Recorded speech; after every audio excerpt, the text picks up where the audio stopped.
Insinyur Soekarno masih hidup.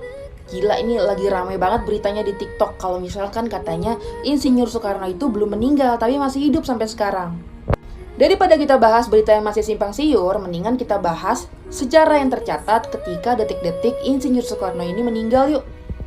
Satu hari sebelum ulang tahun Indonesia yang ke-22, yaitu tahun 1967, tepatnya pada tanggal 16 Agustus, Insinyur Soekarno itu dipaksa keluar dari Istana Bogor.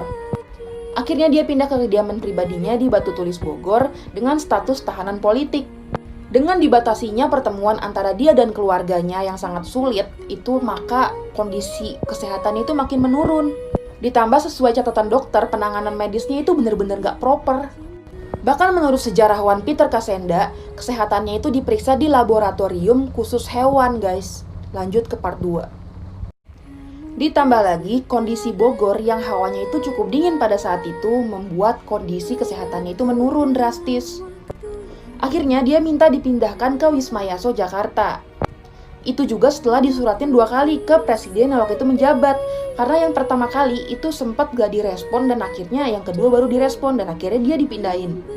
Akhirnya di umur yang ke-69 tahun ulang tahunnya waktu itu dia cuma bisa terbaring kayak gini. Dan ini adalah foto yang diambil sama anaknya waktu berkunjung.